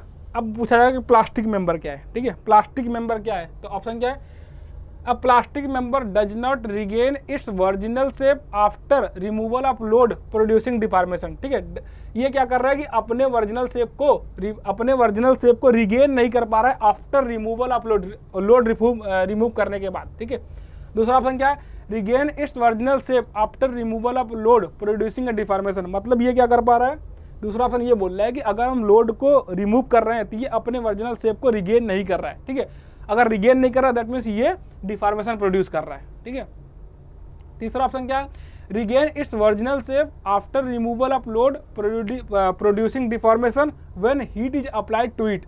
इसमें क्या बोला जा रहा है कि ये अपने ओरिजिनल शेप को रिगेन तो कर रहा है after the removal of load, लेकिन ये क्या हो रहा है कि ये डिफॉर्मेशन प्रोड्यूस कर रहा है जब हम इस पर हीट अप्लाई कर रहे हैं। ठीक है, ये डिफॉर्मेशन प्रोड्यूस कर रहा है जब हम अब इस पर हीट अप्लाई कर रहे हैं। ठीक है, तो और चौथा ऑप्शन नन ऑफ द। तो आपको ये बताना है कि प्लास्टिक मेंबर का क्या डेफिनेशन है। ठीक है, तो अगर हम प्लास्टिक मेंबर से पहले इलास्टिक मेंबर की बात करें, किसकी, अगर हम प्लास्टिक मेंबर से पहले इलास्टिक मेंबर की बात करें तो इलास्टिक मेंबर क्या होता है। ठीक है, देखना, तो अगर हम बोले कि प्लास्टिक मेंबर से पहले इलास्टिक मेंबर की बात करें, ठीक है, तो इलास्टिक मेंबर क्या होता है या इलास्टिक मटेरियल क्या होता है। तो देखो, ऐसे मटेरियल जब हम उस पर लोड अप्लाई कर रहे हो, ठीक है, ऐसे मटेरियल जब हम उस पर लोड अप्लाई कर रहे हो तो लोड अप्लाई करने के बाद बट ऑब्वियसली उसको डिफॉर्मेशन देखने को मिलेगा।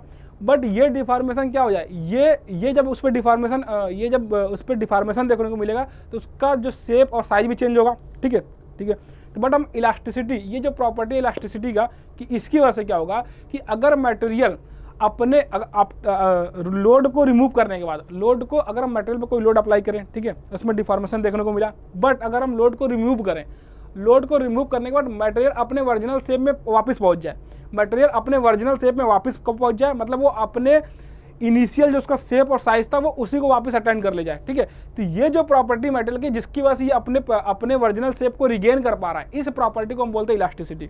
और ऐसे मटेरियल जिसके अंदर ये प्रॉपर्टी देखने को मिल रही है, तो ऐसे मटेरियल को हम बोल देंगे इलास्टिक मटेरियल। ठीक है, तब हम पढ़ते हैं यहाँ पे क्या है, तो प्रॉपर्टी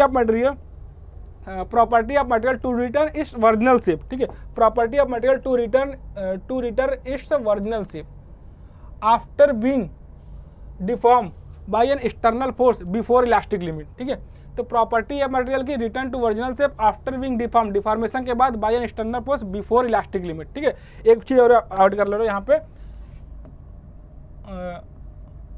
एक चीज और ऐड कर लो, आफ्टर रिमूवल ऑफ लोड। ठीक है, क्या होगा, बाय रिमूवल ऑफ लोड,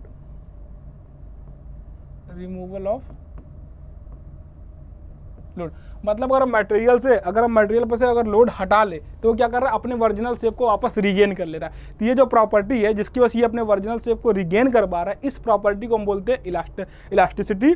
और ऐसे मटेरियल जिसके अंदर ये प्रॉपर्टी देखने को मिल रही है, तो ऐसे मटेरियल को हम बोल देंगे इलास्टिक मटेरियल। ठीक है, तो elastic material can undergo temporary deformation but they regain their original form when the force is remove. ठीक है, तो यहाँ पे टेम्पोररी डिफॉर्मेशन से क्या मतलब है कि टेम्पोररी डिफॉर्मेशन से मतलब ये है कि जब हम मटेरियल पर से लोड को रिमूव करेंगे तो ये डिफॉर्मेशन फिर एग्जिस्ट नहीं करेगा, मतलब ये डिफॉर्मेशन डिमिनिश हो जाएगा।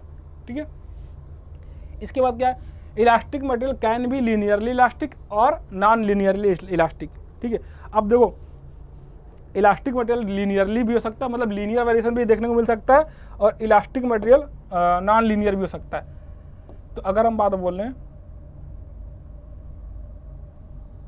ठीक है, हम स्ट्रेस वर्सेस स्ट्रेन को ड्रॉ कर रहे हैं। ठीक है, तो ये है,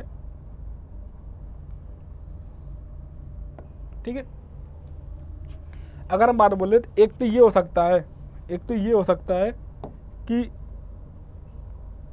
ठीक है, एक तो ये हो सकता है कि ये लीनियरली इलास्टिक मटेरियल, एक तो ये हो सकता है,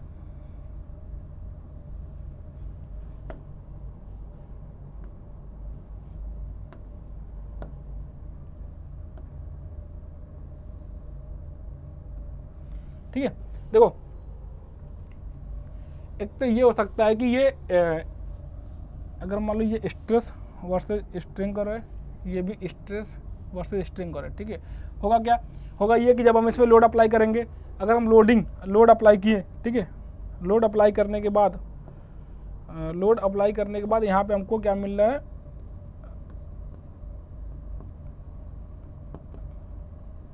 लोड अप्लाई करने के बाद यहाँ पे आपको डिफॉर्मेशन देखने को मिल रहा है कि अगर लोड अप्लाई किए तो ये मटेरियल डिफॉर्म हो रहा है, बट जैसे ही आप लोड हटाए तो ये क्या किया, अनलोडिंग के टाइम पे क्या हो गया, ये डिफॉर्मेशन खत्म हो जाएगा और मटेरियल अपने इनिशियल शेप में आ जाएगा। मतलब ये डिफॉर्मेशन है वापस से, यहाँ से ये डिफॉर्मेशन देखने को मिला, ठीक है, इसके रिगार्डिंग और ये डिफॉर्मेशन देखने को मिला, अनलोडिंग के टाइम ये डिफॉर्मेशन वापस खत्म होकर यहीं पर आ जाएगा। ठीक है, मतलब डिफॉर्मेशन फिर जीरो मिलेगा देखने को। तो ये टेम्प्रोरी डिफॉर्मेशन हम इसलिए बोल रहे हैं क्योंकि लोडिंग के टाइम पे डिफॉर्मेशन मिल रहा है देखने को, और जैसे ही लोड आप रिमूव कर रहे हो तो क्या हो रहा है, लोड रिमूव करते ही ये डिफॉर्मेशन खत्म हो जा रहा है। अब ये डिफॉर्मेशन खत्म हो जा रहा है, तो इसीलिए हम ये जो प्रॉपर्टीज को इलास्टिक प्रॉपर्टी बोलते हैं, इलास्टिसिटी बोलते हैं। और दूसरा अगर हम बात करें नॉन लीनियर, तो नॉन लीनियर ये हो गया कि लोडिंग के टाइम पे आपको ये स्ट्रेस वर्सेस स्ट्रेन कर्व देखने को मिलेगा, और यहाँ पे कुछ ना कुछ डिफॉर्मेशन देखने को मिलेगा। बट जैसे ही आप अनलोडिंग करोगे, ठीक है,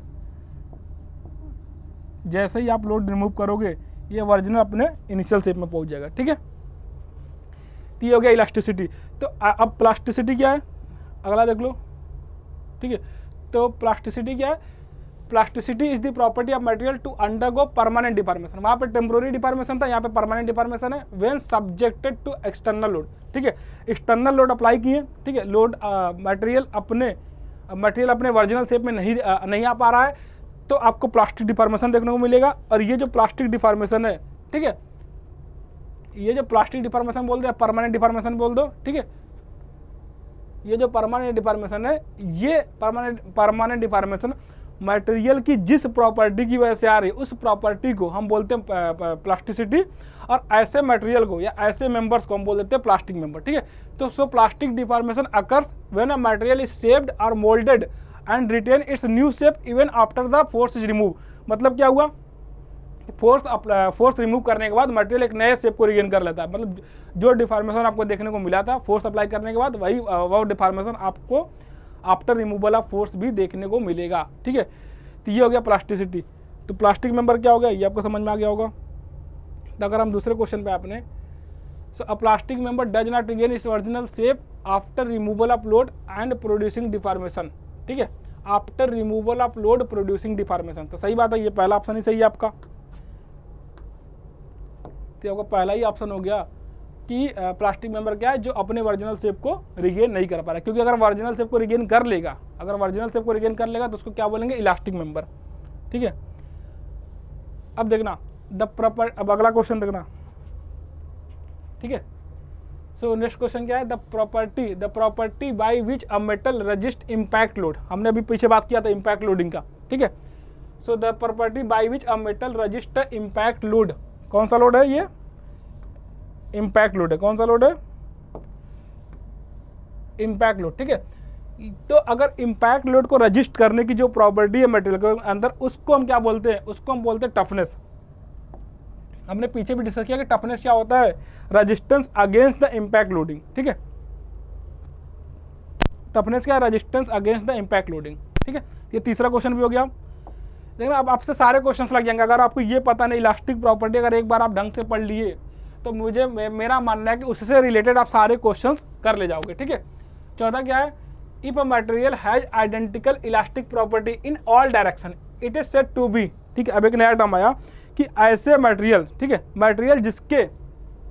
ऐसे मटेरियल जिसमें आपके सभी डायरेक्शन में, मतलब अगर मटेरियल के किसी भी पॉइंट पे जाकर स्टडी करें उसके सारे डायरेक्शन में क्या मिल रहा है कि प्रॉपर्टी, इलास्टिक प्रॉपर्टी सेम मिल रहा है, ठीक है। मतलब ये बोला जा रहा है कि ऐसे प्रॉपर्टी को हम क्या बोलेंगे, जब जो कि हमको सारे डायरेक्शन में सेम मिल रहा है, ठीक है। तो अब देखना यहाँ पे क्या ऑप्शन देखने का क्या है, ऑप्शन है होमोजीनियस, आइसोट्रोपिक, इलास्टिक एंड आर्थोट्रोपिक, ठीक है। तो अगर हम एक बात बताएं आपको, देखना कि सबसे पहले अगर हम बात बोले कि होमोजीनियस क्या है, ठीक है, और अगर हम बोले कि होमोजीनियस क्या है, दूसरा अगर हम बोले कि आइसोट्रोपिक क्या है, फिर मेरे पास एक मटेरियल आएगा, आइसोट्रोपिक के बाद हम मान लेते हैं कि एक यहाँ पे, ठीक है, आइसोट्रोपिक हो गया। इसके बाद हम मानते हैं एक हो गया आर्थोट्रोपिक, फिर एक और मटेरियल हम डिस्कस कर लेंगे यहीं पे, एनिसोट्रोपिक, ठीक है।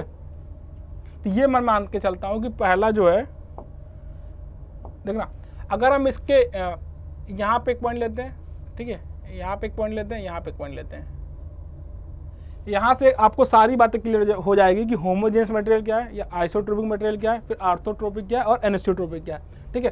तो देखना कि अगर हम इन तीन पॉइंट को, अगर हम इस 3 पॉइंट की डिस्कशन कर रहे हैं, ठीक है, ये इन 3 पॉइंट की डिस्कशन हम कर रहे हैं। एक तो पॉइंट ये हो गया, ठीक है, एक तो पॉइंट ये है और एक पॉइंट ये, ठीक है। अगर हम इन तीनों पॉइंट पे, ठीक है, अगर हम इस ए पॉइंट पे, इस पॉइंट पे, इन चार डायरेक्शन में हम प्रॉपर्टीज की बात करें, ठीक है। अगर हम इसकी बात कर लेते हैं, ठीक है, या हम इसकी बात करें, ढंग से समझना ये बात कि मैं ये बात बोल रहा हूँ कि मान लेते हैं कि इस डायरेक्शन में, अगर इस डायरेक्शन में आपको प्रॉपर्टी, इलास्टिक प्रॉपर्टी E1 निकल के आती है, ठीक है, लेकिन सारे पॉइंट पे, ये सारे पॉइंट पे इसी डायरेक्शन में, सारे पॉइंट पे अगर इसी डायरेक्शन में प्रॉपर्टी सेम है, मतलब अगर हम ये बोलूँ कि ये पॉइंट A है, ये पॉइंट B है और ये पॉइंट C है, ठीक है। अगर ये A और B और ये C, ये तीनों पॉइंट पे, या अगर हम बोले इस तीन पॉइंट की तरह मटेरियल में इनफाइनाइट पॉइंट्स होंगे, उन सारे पॉइंट्स पे किसी एक पर्टिकुलर डायरेक्शन में, किसी एक गिवन डायरेक्शन में प्रॉपर्टीज अगर सेम निकल के आ रही है, प्रॉपर्टीज अगर सेम निकल के आती है, तो इसको हम बोलते हैं होमोजीनियस मटेरियल। क्या बोलते हैं? इसको बोलते हैं होमोजीनियस मटेरियल। मतलब ये समझ में आया कि अगर इस डायरेक्शन में, ठीक है, अगर ये डायरेक्शन इसी तरीके से बहुत सारे पॉइंट्स और होंगे, अगर उन सारे पॉइंट पे इस डायरेक्शन में प्रॉपर्टी E1 है, ठीक है, मान लो कोई प्रॉपर्टी की बात करें, E1 प्रॉपर्टी की, वो प्रॉपर्टी सारे जगह अगर सेम निकल के आ रही है, अगर मान लेते इसमें, जैसे अगर इस डायरेक्शन में E2 है तो यहाँ पे E2 निकल के आ रही है, यहाँ पे E2 निकल के आ रही है, ठीक है। अगर यहाँ पे E3 है, ठीक है, E3 है, यहाँ पे भी E3 निकल के आ रही है, और यहाँ पे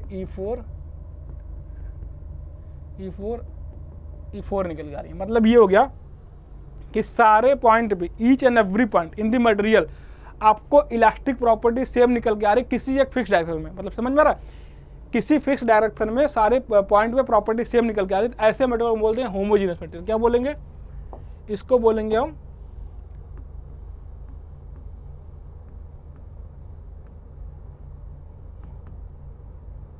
होमोजीनियस मटेरियल, ठीक है। दूसरा ये तो क्या होमोजीनियस। अब अगर बात करते हैं कि होमोजीनियस के बाद हम बात करते हैं आइसोट्रोपिक क्या होता है। दूसरा ऑप्शन आइसोट्रोपिक क्या, तो हम आइसोट्रोपिक बात करते हैं। आइसोट्रोपिक क्या होता है? वापस हम 3 पॉइंट लेते हैं, ठीक है, वापस हम 3 पॉइंट लेते हैं, ठीक है। अब इस 3 पॉइंट पे हम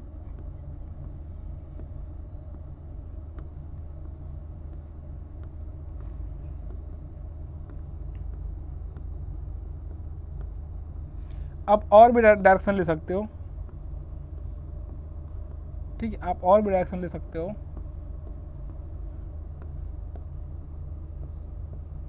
तो देखना कि मैं ये बोल रहा हूँ कि अब हम किसी एक स्पेसिफिक पॉइंट की स्टडी करेंगे, ठीक है। अभी तक हम होमोजीनियस में क्या देख रहे थे? किसी एक स्पेसिफिक डायरेक्शन की बात कर रहे थे कि किसी एक स्पेसिफिक डायरेक्शन में सारे पॉइंट पे अगर मटेरियल की प्रॉपर्टी सेम निकल के आती है तो इस प्रॉपर्टी को हम बोलते हैं होमोजीनियस। दूसरी बात, अगर हम किसी एक पॉइंट, अब ये पॉइंट मान लो अपना ए है, ठीक है, ये ए, बी और ये सी, ये ए पॉइंट, ये बी पॉइंट और ये सी पॉइंट है, ठीक है। अब हम ये बोले कि अगर आपको अगर ए पॉइंट, अगर जिस टाइम पे हम ए पॉइंट की स्टडी कर रहे हैं, इस ए पॉइंट पे सारे डायरेक्शन में अगर आपको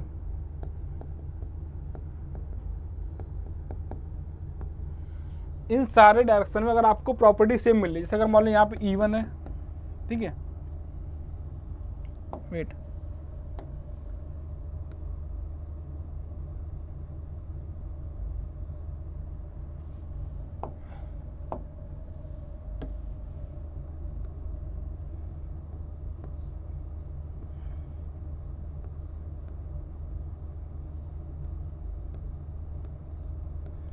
मैं ये बोल रहा हूँ कि अगर हम इस पॉइंट की बात करें तो इस पॉइंट पे सारे डायरेक्शन में प्रॉपर्टी सेम मिल रही है। मतलब अगर ये E1 है तो ये भी E1 है, ये भी E1 है, ये भी E1 है, ये भी E1 है, ठीक है। मतलब इस पॉइंट पे सारे डायरेक्शन में प्रॉपर्टी सेम मिल रही है। और इस पॉइंट पे अगर हम देखें, अगर इस पॉइंट के सारे डायरेक्शन प्रॉपर्टी E2 मिल रही है, ठीक है, मतलब इस पॉइंट पे है, हो सकता है इस पॉइंट से अलग हो, लेकिन इस पॉइंट पे सारे डायरेक्शन में सेम हो, E2, ठीक है, ठीक है। उसी तरीके से मान लो ये सी पॉइंट है, अब सी पॉइंट पे हो सकता है कि प्रॉपर्टी दूसरे पॉइंट से अलग हो, लेकिन इस पॉइंट पे सारे डायरेक्शन में, इस पॉइंट पे जो सारे डायरेक्शन हो वहाँ पे प्रॉपर्टी सेम होना चाहिए। ये E3 हो गया, ये E3 हो गया, ये E3 हो गया और ये E3 हो गया, ठीक है। मतलब ये हो गया कि मतलब एक पॉइंट के रिस्पेक्ट में दूसरे पॉइंट पे प्रॉपर्टी अलग हो सकती है, बट उस पॉइंट पे, उस पर्टिकुलर पॉइंट पे सारे डायरेक्शन में प्रॉपर्टी सेम निकलनी चाहिए। तो ये हो गया आइसोट्रोपिक। क्या हो गया? ये हो गया आपको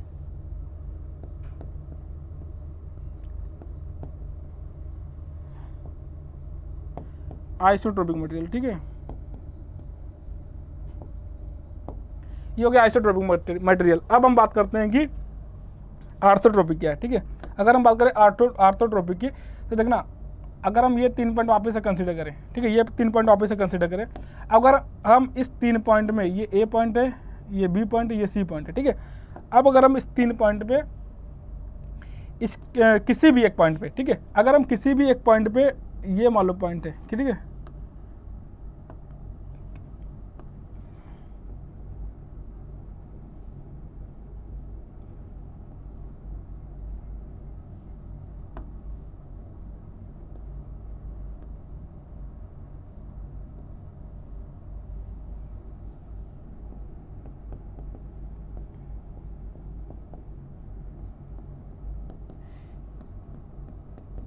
अगर परपेंडिकुलर किसी भी पॉइंट पे, अगर परपेंडिकुलर डायरेक्शन में, किसी भी एक गिवन पॉइंट पे अगर परपेंडिकुलर डायरेक्शन में प्रॉपर्टी सेम निकल के आई, ठीक है, किसी भी गिवन पॉइंट पे, अगर उस पॉइंट के किसी भी गिवन पॉइंट के परपेंडिकुलर डायरेक्शन में, ठीक है, किसी भी गिवन पॉइंट के परपेंडिकुलर डायरेक्शन में अगर आपको प्रॉपर्टी सेम निकल के आई, तो ऐसे प्रॉपर्टी, इस प्रॉपर्टी को हम बोलते हैं, ऐसे मटेरियल को बोलते हैं आर्थोट्रोपिक मटेरियल, या ऐसे प्रॉपर्टी को बोलते हैं, इसको बोल देंगे हम कौन सा मटेरियल, ये हो गया आपका आर्थोट्रोपिक मटेरियल। ठीक है,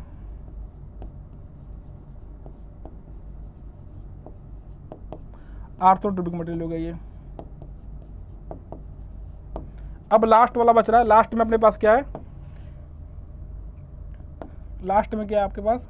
मान लो ये पॉइंट है ए, ये बी, ये सी है। ठीक है, अगर हम बोल रहे कि सारे,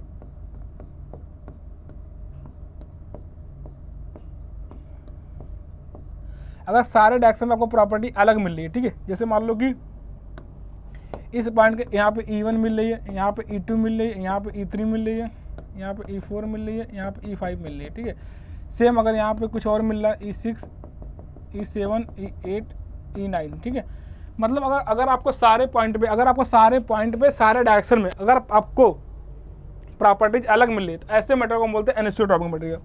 ठीक है, ऐसे मटेरियल हम बोलते हैं एनिसोट्रॉपिक।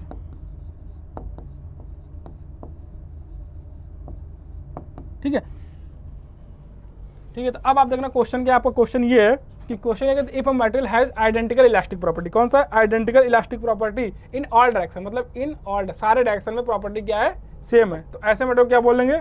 तो इसको बोल देंगे हम आइसोट्रोपिक मटेरियल। ठीक है, तो आपको यहाँ से ये बात समझ में आ गई कि होमोजीनियस क्या होता है, ये भी समझ में आ गया। आइसोट्रोपिक हो गया, इधर आर्थोट्रोपिक हो गया, देन आपका एनिसोट्रोपिक हो गया। ठीक है, तो ये आपका हो गया क्वेश्चन नंबर 4 था। ठीक है, ये क्वेश्चन नंबर 4 है। अगला क्वेश्चन पढ़ना।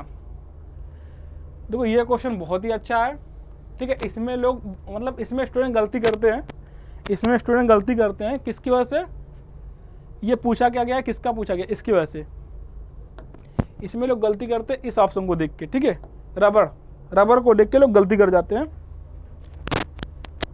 तो यहाँ पे क्वेश्चन है out of the following which is the least elastic. ठीक है, out of the following which is the least elastic, आपके पास ऑप्शन है silver, rubber, iron and copper.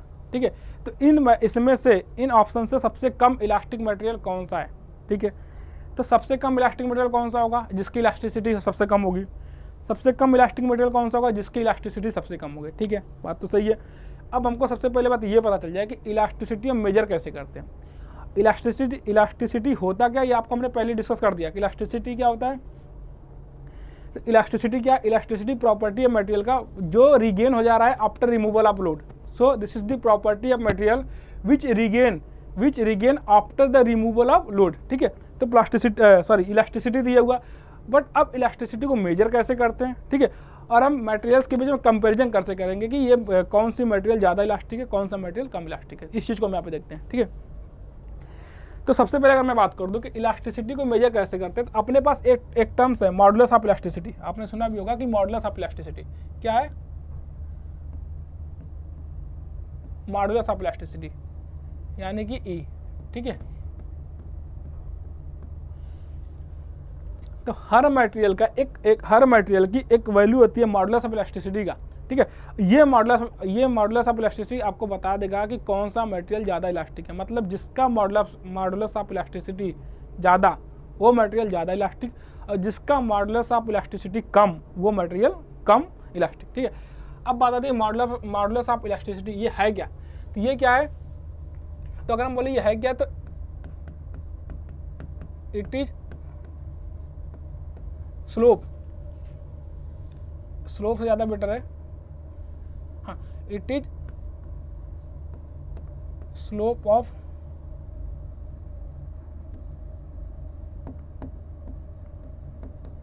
Initial tangent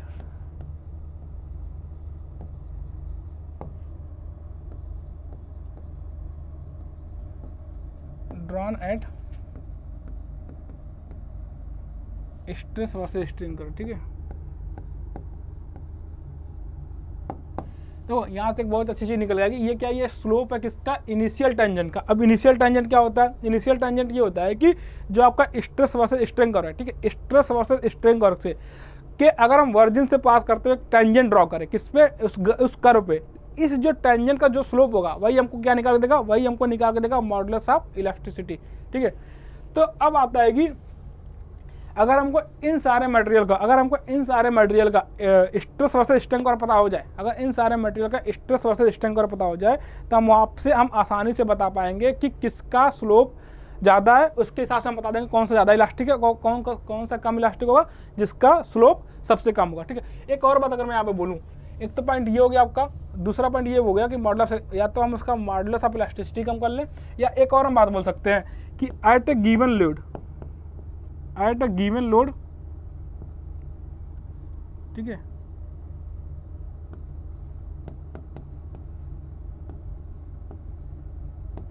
ये बहुत इंपॉर्टेंट पॉइंट है। At a given load material having more deformation,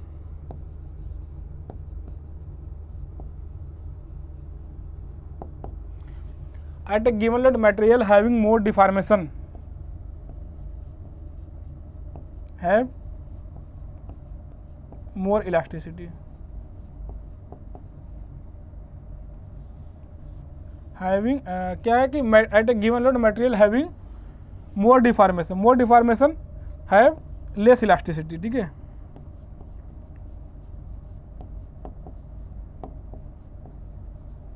यहाँ पे ये पॉइंट इंपॉर्टेंट है, at a given loading condition, मतलब आपके पास अगर लोड गिवन है, ठीक है, एक फिक्स लोड पे, ठीक है, अगर हम एक फिक्स लोड पे ये देख लें कि किस मटेरियल में ज़्यादा डिफॉर्मेशन मिल रहा है देखने को, अगर जिस मटेरियल में ज़्यादा डिफॉर्मेशन मिल रहा होगा देखने को, वहाँ वो मटेरियल कम इलास्टिक होगा, वो मटेरियल लेस इलास्टिक होगा, ठीक है। तो ये देखो, सुनने में थोड़ा तो अजीब लग रहा होगा कि ऐसे मटेरियल जिसमें ज़्यादा डिफॉर्मेशन मिल रहा है वो कम इलास्टिक है। हम इसको अभी आपको स्ट्रेस वर्सेस स्ट्रेन कर्व से प्रूव कर देते कैसे, ठीक है, क्योंकि हमको ये तो पता है कि जो अगर जिसका ई की वैल्यू ज़्यादा होगी वो वैल्यू ज़्यादा इलास्टिक होगा, ठीक है। तो अगर मैं आप एक बात बताएं, ठीक है, ये अपने पास स्ट्रेस वर्सेस स्ट्रेन कर्व है, ये अपने पास स्ट्रेस वर्सेस स्ट्रेन कर्व है, ठीक है, ये अपने पास स्ट्रेस वर्सेस स्ट्रेन कर्व है, ठीक है।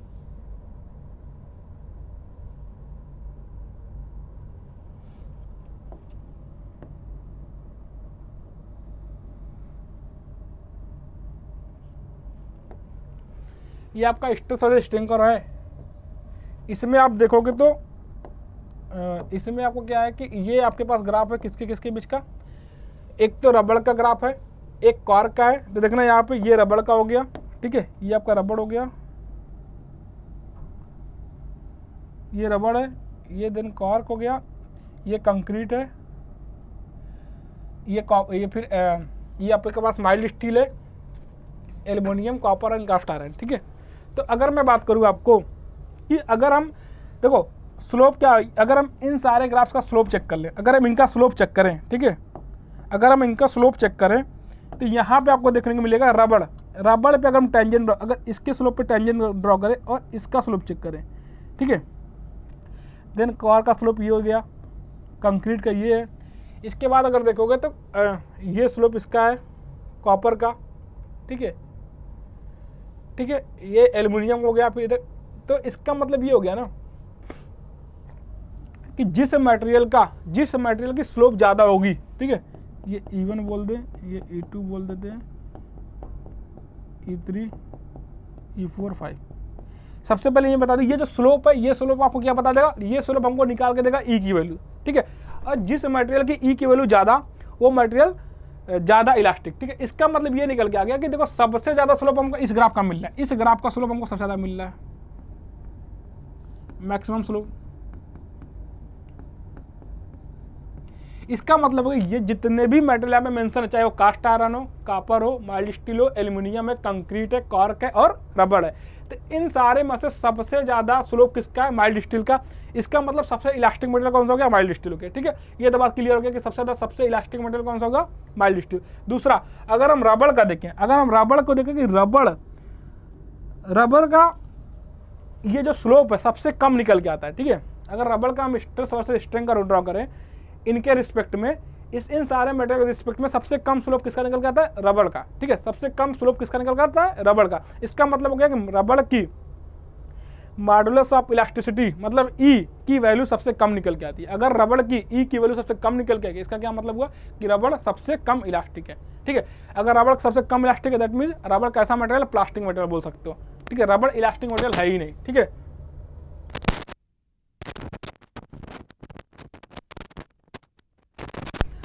तो रबड़ इलास्टिक मटेरियल हो गया। अब एक और बात अगर हम आपको बताएं, ठीक है, अब जो दूसरा पॉइंट था उसको हम डिस्कस करते हैं। देखो दूसरा पॉइंट हमने ये बोला था कि at same loading condition material having more deformation is less elastic. मतलब जिस मटेरियल में ज़्यादा डिफॉर्मेशन देखने को मिल रहा है सेम लोडिंग कंडीशन पे, वो मटेरियल सबसे कम इलास्टिक हो। कैसे, यहाँ पे देखना। अब ये ग्राफ ड्रॉ एक ही प्लॉट पे, एक स्ट्रेस वर्सेस स्ट्रेन प्लॉट पे सारे इन सारे मटेरियल का आपको ग्राफ ड्रा किया हुआ है, ठीक है। अगर हम एक पर्टिकुलर लोड बोले या एक पर्टिकुलर स्ट्रेस की वैल्यू बोलो सिग्मा 1, ठीक है। अगर एक पर्टिकुलर स्ट्रेस की वैल्यू बोलो सिग्मा 1, ठीक है। अगर हम इस सिग्मा 1 को कांस्टेंट रखें, ठीक है, अगर हम इस सिग्मा 1 को कांस्टेंट रखें, ठीक है, अगर हम इस सिग्मा 1 को कांस्टेंट रखते हैं, ठीक है, ठीक है। हमने क्या किया, हमने ये किया कि सिग्मा 1 को कांस्टेंट रखा है, ठीक है। हमने क्या किया है कि हमने किया है सिग्मा 1 को कांस्टेंट रखा है, ठीक है। तो ये है अपनी वैल्यू सिग्मा 1 की, ठीक है। अब क्या देखोगे, देखने को ये मिलेगा कि अगर हम बोले कि माइल्ड स्टील, देखो ये माइल्ड स्टील है, तो माइल्ड स्टील का डिफॉर्मेशन ये है, ठीक है। अगर हम बोले माइल्ड स्टील कास्ट आयरन का डिफॉर्मेशन ये है, फिर ये डिफॉर्मेशन है इसका ये है, ठीक है। कॉर का कंक्रीट का ये है, फिर कॉर का देखो ये डिफॉर्मेशन। अगर हम बात करें रबड़ की डिफॉर्मेशन, तो सबसे ज़्यादा डिफॉर्मेशन किस में निकल के आ रहा है, रबड़ में। तो एट सेम लोडिंग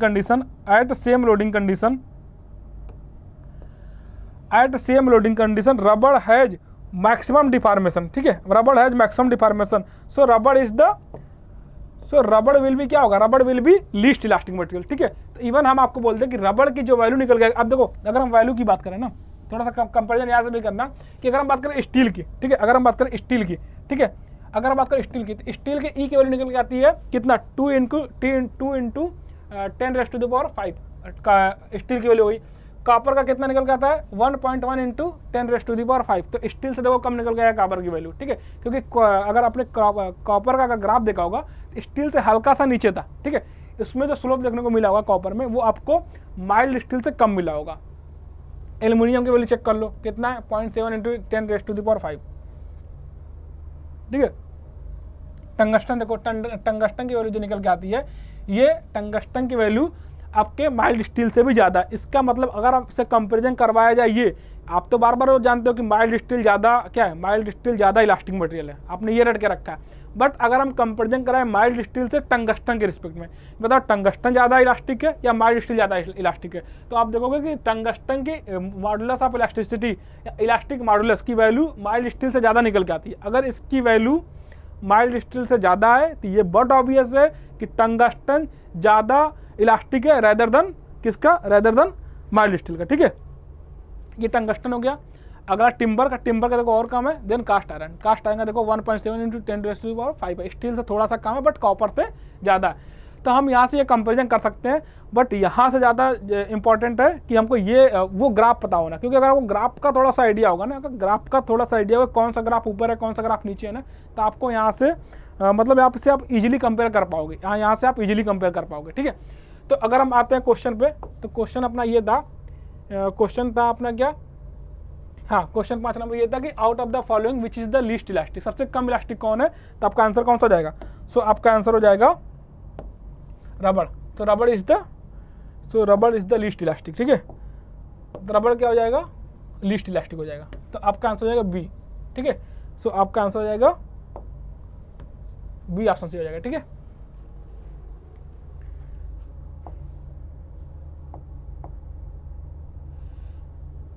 अब ये देखो वापिस हो चुका है, प्रूफ रेजिलियंस क्या है, ठीक है, पढ़ना। Proof resilience is the maximum energy stored at, ठीक है, रेजिलियंस है पहली बात, जब भी बात हम करेंगे रेजिलियंस की, तो रेजिलियंस क्या है, energy stored up to the elastic limit, ठीक है, up to the elastic limit, elastic limit तक की जो एनर्जी स्टोर होती है उसको बोलते हैं रेजिलियंस।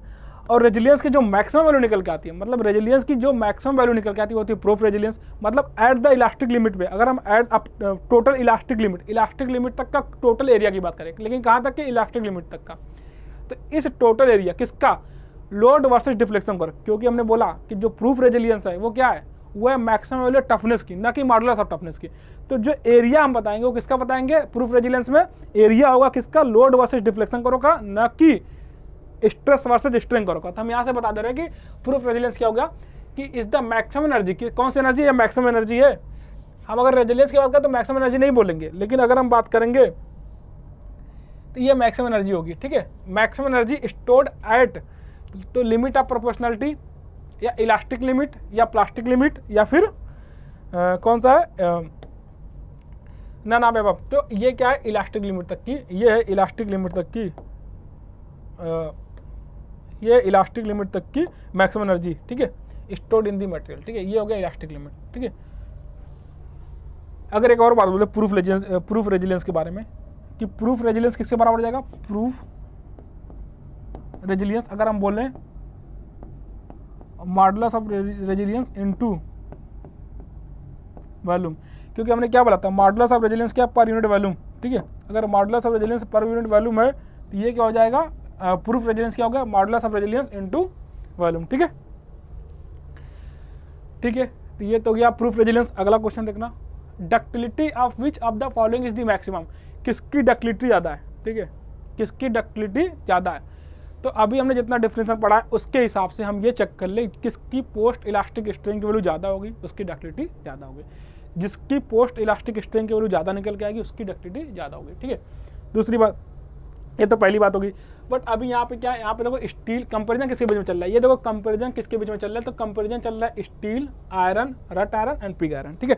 तो ये आयरन है और आयरन के दूसरे रूप है, ठीक है, तो इसके बीच में कंपैरिजन चल रहा है आपका।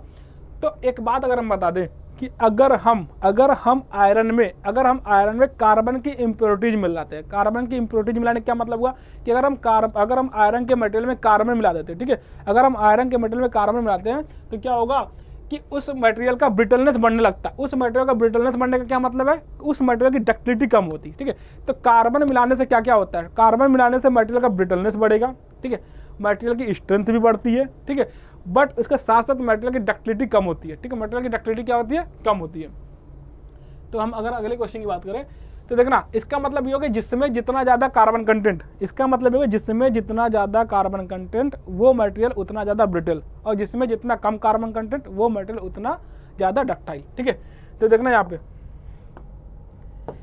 तो पिग आयरन हो गया, पिग आयरन में कास्ट कार्बन कंटेंट कितना 4 से 5%, कास्ट आयरन में 2 से 4.5%। फिर यहाँ पे देखना रट आयरन में कितना है 0.1%, सिर्फ 0.1% से भी कम, ठीक है। तो इसका मतलब ये हो गया कि रट आयरन और प्योर आयरन में तो 0%, ठीक है। तो इसका मतलब ये हो गया कि अपने पास जो रट आयरन है, क्या है, रट आयरन, ठीक है, रट आयरन में कार्बन कंटेंट कितना है, रट आयरन में कार्बन कंटेंट सबसे कम निकल के आया, तो सबसे ज़्यादा डक्टाइल मटेरियल कौन सा हो गया, रट आयरन, ठीक है। तो दोस्तों आज हम क्या करते हैं, आज हम इतना ही रखते हैं। आज की क्लास में अपना 1 घंटे कंप्लीट भी हो गए, तो आज के क्लास में हम इतना ही रखते हैं। बट आज के क्लास में आपने देखा होगा मैक्सिमम प्रॉपर्टी हमने कवर कर लिया। हो सकता है question number of question come cover हुए होंगे, बट अब इसके आगे जो क्वेश्चन आएगा, जितने भी इस प्रॉपर्टीज इन प्रॉपर्टीज से रिलेटेड जितने भी क्वेश्चन आपके पीवाईक्यू पूछे गए, उसमें से हम कुछ और क्वेश्चंस अब आपके अगले क्लास में लेके आएंगे। अब वहाँ पे आप अपनी स्पीड बढ़ जाएगी, क्योंकि हमने सारी प्रॉपर्टी यहाँ पे डिस्कस कर लिया है। अब आगे इन प्रॉपर्टीज़ को वापस नहीं डिस्कस करेंगे और ज़्यादा नंबर ऑफ क्वेश्चन हम अटेम्प्ट करेंगे, ठीक है, नेक्स्ट क्लास में। सो दोस्तों, आज की क्लास की जो ये पीडीएफ है वो आपको नीचे डिस्क्रिप्शन बॉक्स में आपको लिंक मिल जाएगा टेलीग्राम चैनल का, और ये पीडीएफ आपको वहाँ पे अपडेट कर दिया जाएगा।